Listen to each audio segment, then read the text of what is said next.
Right. Good afternoon, everyone, and thank you for the invitation to complete the picture of this papyrus. It's rather the opposite of the Euripides one, which is, as my goddaughter would say, easy peasy to read and rather harder to interpret. This is a bit of a swine to read, and I think, on the whole, perhaps easier to interpret. This papyrus started out life, its written life with this text, or this was part of it. This survey, it's a land survey with measurements. I'll show you briefly how that works. Land surveys tend to be, if I said uninteresting, that wouldn't be altogether right, but they're very formulaic, and they say the same thing over and again, with the numbers largely changing. This one has a little more. It's got an unusual situation in it. Now, it's found in Philadelphia, in this grave. I have a suspicion that this land being surveyed here is not Philadelphia, for two or three reasons. First of all, papyri do travel. They move around. Survey documents from the town of Kirk-Osiris were found in neighboring Tunis, for instance. Survey documents rather like this, actually, from the Ptolemaic period. That's one reason. Secondly, there is a word along the side here that I think it says aigelos. Now, aigelos is shoreland in Greek that is sometimes underwater and sometimes not. Problem with that is I don't think Philadelphia had any shoreland, so I'm not sure that it comes from Philadelphia. I'm not sure why it's in the infiltrate grave either. I just don't know enough. Maybe archaeologists or further wider archaeological investigation might show why. But there are scraps, this and lots of other scraps. So I think secretly this woman, it wasn't Euripides she liked documentary papyri, so they threw them in the grave. Okay, this is a survey. There were different kinds of survey conducted in Egypt at different times and with slightly different purposes, although ultimately they were aimed at state revenue, the control of agricultural output. The most extensive examples, the most useful ones, are those Ptolemaic ones from Tunis that ended up, from Kirk-Osiris that ended up in Tunis as cartonnage. That's the wrapping for mummies. Now, they date from some 3 centuries earlier than this one, but land surveys did not change much at all. There's a very interesting survey conducted of Egypt, a cadastral survey of Egypt conducted between 1892 and 1907. And the author, Mr. H.G. Lyons, it's really quite interesting, I found it anyway, he observes that methods of land measurement, I quote, showed remarkably few signs of modification over the 5,000-year-long history of survey in Egypt. A system of computation identical with that employed in about 2000 BC is still in use today. He could conclude in 1908. What he means is this down here, which I'll describe later on very briefly. Actually, land survey didn't change. So in documentary papyri, texts from 300 years earlier than the one you're working on will often not really be helpful because things change. But in land survey, things did not change very much. Now, these surveys, as in the present document, they tend to be set out rather nicely with helpful indentations, quite generous space, entries clearly demarcated. The beginning of the entry there, then indented and further indented. Presumably it's because there's quite a lot of complicated fractions, and the officials involved would need to be able to identify relatively easily specific people, plots of land, and the separate parts of an entry. The requirements, the information needed by authorities to calculate taxes owing on the different crops, different categories of land, I quote from Rathbone, Thompson, Verhoeven, generated a bewildering variety of documentation. In this present case, there are different categories of land named. You will see on your handout.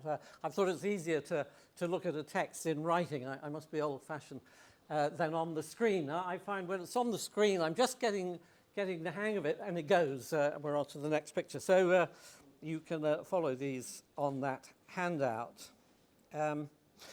Different categories of land are mentioned in this, but the purpose of this text seems to be just to calculate the area of land of the plots. Well, we have the end of one entry, which is at the top there, and then we have a whole entry, a complete entry, for a plot of land cultivated by Papyrus, son of Ptolemaeus, who's in there, actually. Papyrus is a name that only occurs in Roman times, a very strange name. It suddenly appears. It is mostly associated with this area, the Fayum, the Arsinoite nome. Ptolemaeus is a very common name from Ptolemaic times, but even in Roman times remains popular. First of all, in lines 8 to 17, there's a description of Papyrus' holding with different categories of land and a summary of the area, with the addition of this narrative that makes this different. There's some difficulties in the surveying process. The first line is in excessus, as I say, a reverse indentation to indicate the beginning of the entry. The next lines are then indented, and the second section at the bottom here gives the detailed calculations of the area. The plots, the way they did this was they divided plots into quadrilateral areas. There is, in fact, one triangular area down here, which it does not occur very often. And the method of calculation, if you can imagine just a quadrilateral, was to add the two opposite sides, A and B, C, A and C, divide by half and multiply that number by the same calculation for the B, sides B and D. I'll show you how that works on the papyrus. The end of the entry is indicated by a formulaic sign. I can't. I'll just have to show it to you there. I thought I had it. There's something funny about this PowerPoint. This here, believe it or not, says hos procati, heavily abbreviated, and then episkepsis, or inspection as above, or the verb inspected as above. It is the way the scribe finishes the entry, and he did the same up there as well. It's not paralleled in any other text, but I think that is what it says.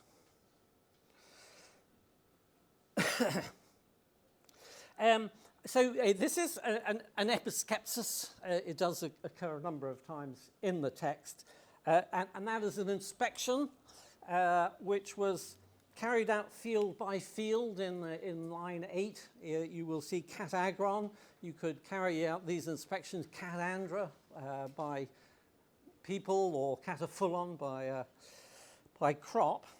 It was the sort of checking operation needed after the initial outline cadastral survey was conducted in September each year, as soon as the Nile flood had receded. There are good examples of references to episkepsis, one document referring to various aspects of the previous inspection or things that are arranged for the inspection. There's plenty of documentation for this rather extensive checking operations. And there is, I think it's in line 4, you find sometimes, it's up above. I'm probably not allowed to stand here. But up there is, I think it says episkepsis, symphone or something like that. The inspection is in agreement or agrees with the inspection. Now, it doesn't tell us how often these inspections would happen. I've put on that handout a famous statement of Strabo, that the geographer Strabo, that the land of Egypt had to be surveyed repeatedly, palin kai palin, Rebecca's word, oh dear, again and again, because the Nile flood it covered the whole land, and it's added and washed away soil and obscured the boundary markers, differentiating one plot of land from another. There is a really good Oxyrhynchus papyrus, 2847, which has really valuable information on the frequency of inspections, at least in the Oxyrhynchite nome, which is not the same as this nome, but in that text, land on which rent was paid according to the annual crop yielded or needed an episkepsis and an inspection each year. Land on which the rent was fixed for 1 year, you sometimes get that. That would also need a check each year. All unproductive land, which is topologos, and I think that exists on this text as well, had to be checked every 3 years. Unproductive, it means. It's not producing revenue. And the measurement of vineyards and wooded areas took place every 4 years in Oxyrhynchus. Well, it gives some idea of the likely schedule of inspections, but it also raises the question of the chronological relationship between this text and the Euripides on the back. In 1954, Eric Turner he demonstrated that there can be no rule for how long official documents were kept. They had surmised, scholars had surmised and suggested a 50-year rule. It sounds like data protection now, that we have to keep students' essays for 10 years. Gee, that's awful fate.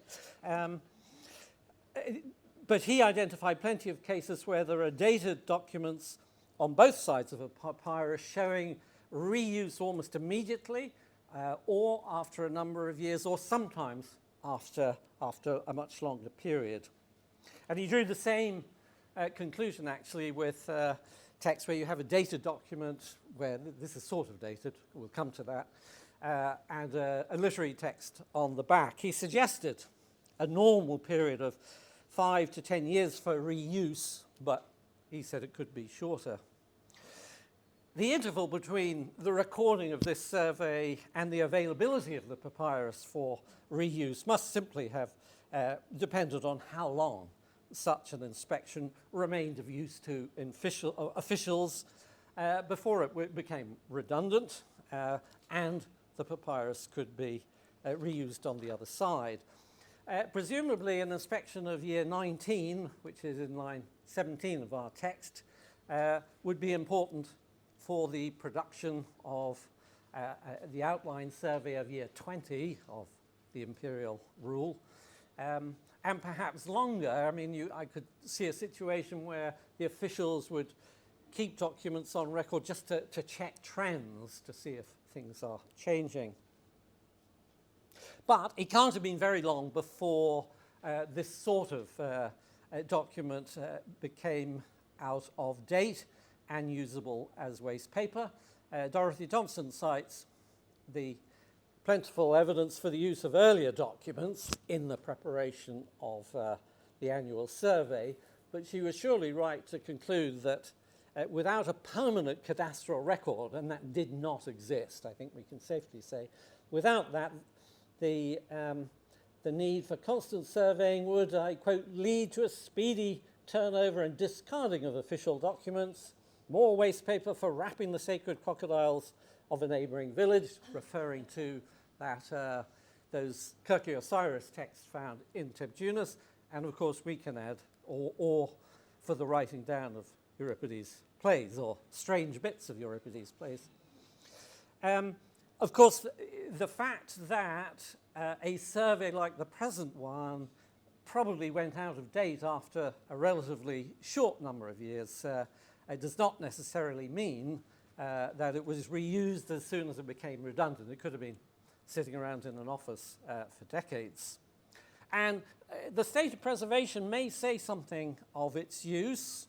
It was certainly, you can see, cut down the left-hand side, and you can see that that's almost certainly the side for Ginontai total, hos procamenai as above, and this is, we've seen perhaps Aegialos, and on the other side you can see the remains of all the way down. That says Bora Ecomenai, so adjacent to the north, and there are 4 Aurorae, the area, the unit of area. I think the top and bottom of what we have here are actually the top and bottom of this document itself. In the top left corner we have these 2 strange lines. Yes, I'm afraid it's out of focus, the original photograph. What there is, though, that is the sign, the abbreviation for Aurorae, and that is as well 5 Aurorae there, and I think that's probably a beta 2 Aurorae there. So this is not, I mean, when this first appeared, the Euripides people asked, could this note be connected with Euripides rather than with this survey? And what I only noticed recently, actually, as well, is that the writing continued past the at the top. It clearly goes beyond where the papyrus was cut, which means that this note at the top was written before the papyrus was cut, when it was functioning solely as a land survey, and the Euripides on the back wasn't even a twinkle in the eye of the papyrus at this stage. What you see in the top corner, there are various things. When you see a sigma and a chi together like that, it's easy to think of the word skoinion, the standard measurement of length used to calculate area. There's a SP up there, actually, interesting.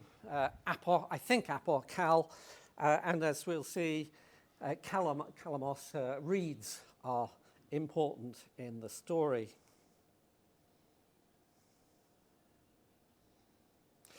What it looks like is just an office note jotted down. This is a text that I'm presenting in Cologne next month from the Chester Beatty, part of a big dossier of material. An interesting petition about irrigation problems and sluice gates.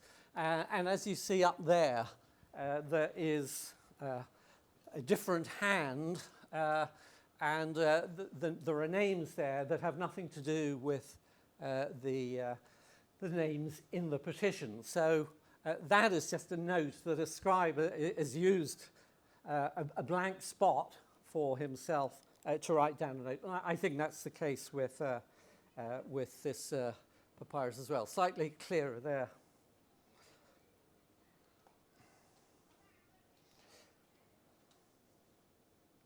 There is an annotation in the middle at the top, which I think just says pi alpha, which is 81.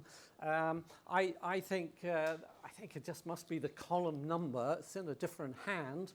If it's not a column number, it's something that indicates we're actually at the top of the column, and the top edge would then be the top of the document, and it's rather tattered state, perhaps just due to wear and tear. At the bottom, we have the entry there or the entry ending formula, but there is a trace here of letters which I think are not the beginning of a new entry. They are, first of all, there's no sign of ink which you would expect. Secondly, if it's a new entry, you would expect a direction adjacent to the north, south, or whatever. And thirdly, they're much bigger writing. I don't know what it is. I assume it's some sort of number summarizing, maybe a carryover number. But again, I think it shows we're at the bottom of the text, of the document itself. As we're not at the beginning of the survey, this is just one column from many. It would have stretched in indefinite length very often. We don't have an imperial date, and that is tricky.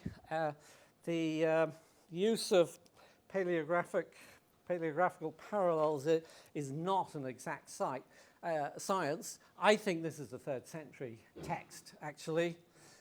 There is a year date of 19th year in line 17.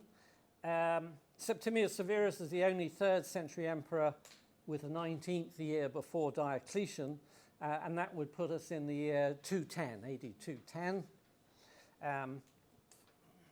I thought I had parallels. Yes, well, that's a Geneva papyrus from 221. I kind of like this. These upsilons are similar, but you can play this game of parallels, and it's not, I don't think it's very satisfactory, but I'm pretty sure this is 3rd century. There are parallels pointed out to me by Mark de Creye, actually, from the early 4th century, some Cairo papyri, and I wouldn't rule that out. But it doesn't help much for Euripides people who want to know the exact date that it can't be earlier than.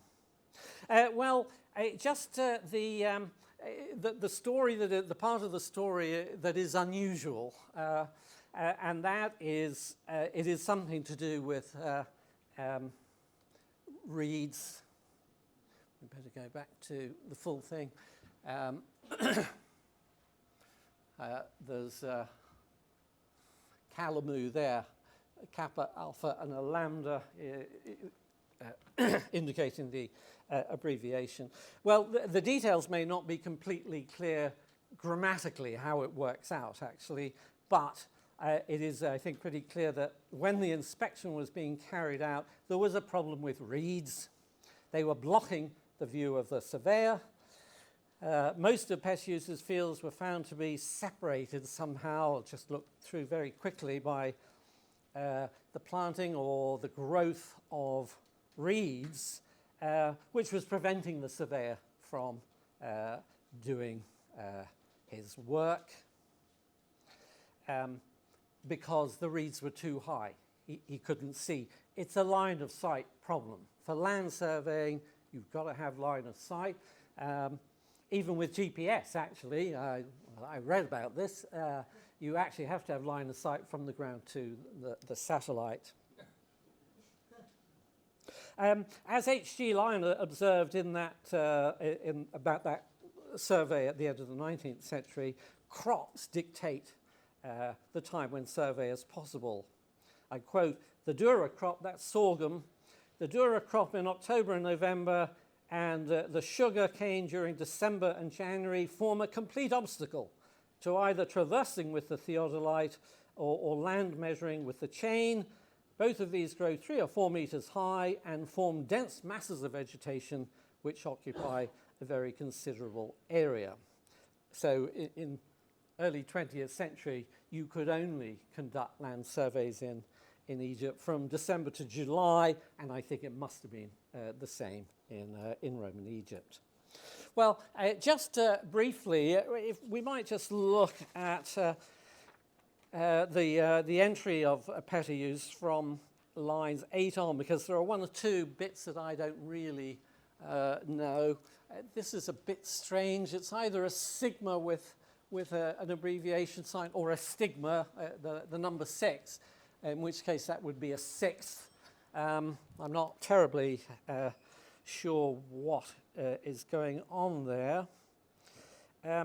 The difficulty begins in line 11.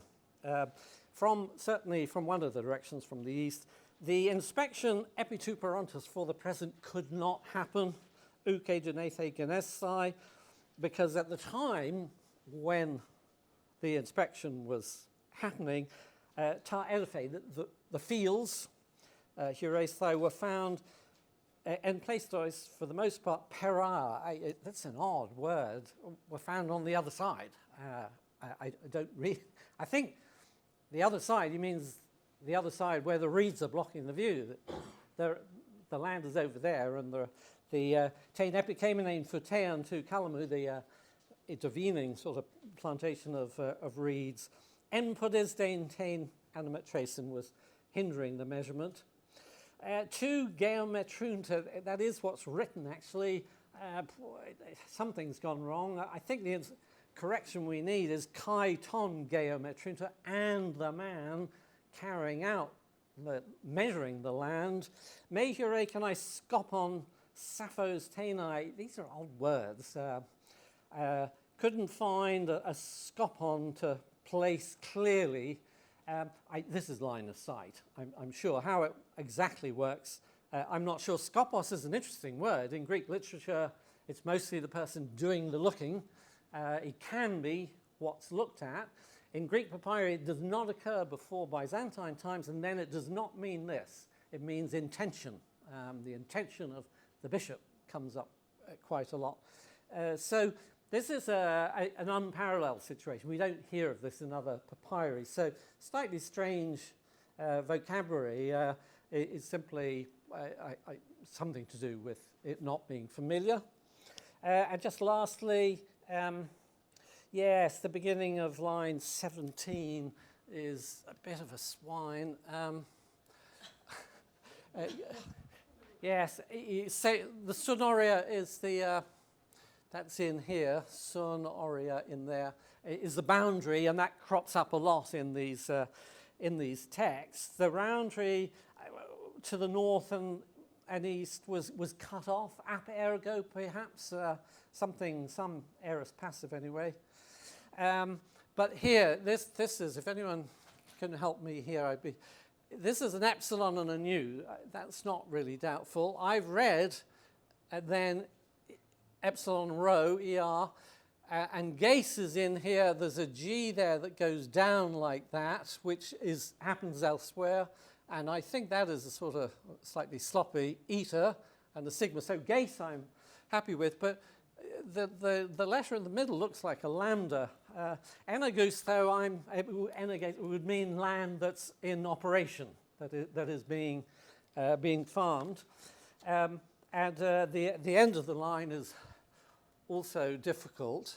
There's an upsilon and a rho with an abbreviation mark over it, and there's an alpha with a lambda above it, and that's clear. Now, Halmoris is salty land, but I don't know what's happened. I think the scribe might have created a mu out of that, and it is Halmoridos. Other papyrologists have shown it too. Are rather silent when I suggest that. If that's the case, if it's Halmoridos, then in here you've almost certainly, that is hone hupologoi, or hone hupologu, of which, of unproductive land, there are aurorae, an eighth and a 16th, because it's salted land. I'm fairly happy with that, but I think it's difficult. My time is up. Just to show you briefly how they do the calculations. If you look here, this is the plot of land. That's side A, that's side C, B. So A has 1 scoinion and a half. Side C has 1 scoinion, a quarter and an eighth. And then it gives you the total here, which is 2 3/4 and an eighth and a 16th. They can't write fractions in the way we do.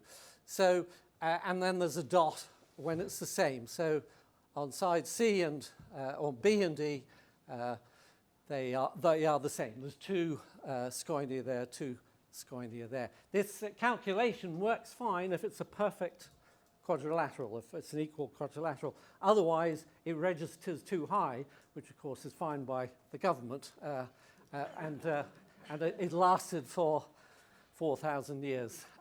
Listen, there's much more I could say, but I think beer time beckons. Thank you very much for listening.